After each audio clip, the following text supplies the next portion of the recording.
यीशु गलील झील में एक भयानक तूफान को शांत करता है। शाम का वक्त है। यीशु दिन भर सेवा करके थक गया है, इसलिए वह चेलों से कहता है, आओ हम झील के उस पार चलें। वे झील के पूर्वी तट की तरफ निकल पड़ते हैं। इस इलाके को गिरासेनियों का इलाका कहा जाता है। इसे दिकापुलिस भी कहा जाता है। दिकापुलिस में 10 शहर हैं और यहाँ बहुत से यूनानी लोग रहते हैं। यहाँ कई यहूदी भी रहते हैं।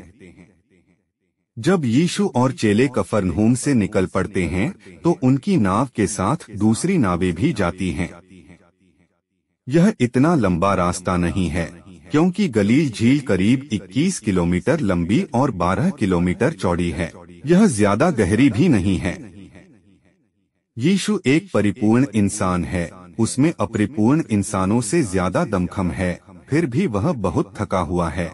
वह दिन भर लोगों को सिखाता रहा। उसे बिल्कुल फुर्सत नहीं मिली, इसलिए नाव पर चढ़ने के बाद वह उसके पिछले हिस्से में जाता है और तकिए पर सिर रखकर सो जाता है। ज्यादातर प्रेषित नाव चलाना अच्छे से जानते हैं, फिर भी यह सफर थोड़ा मुश्किल होगा। गलील झील में अक्सर बड़े बड़े तूफान आते हैं।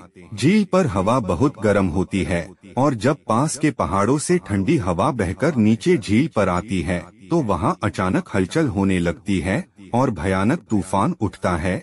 अब जब यीशु और उसके चेले सफर कर रहे हैं तो यही होता है। अचानक से लहरें नाव से टकराने लगती हैं और नाव में पानी भरने लगता है। ऐसा लगता है अब वे डूब जाएंगे, मगर यीशु आराम से सो रहा है। चेले नाव को बचाने के लिए एड़ी चोटी का जोर लगाते हैं।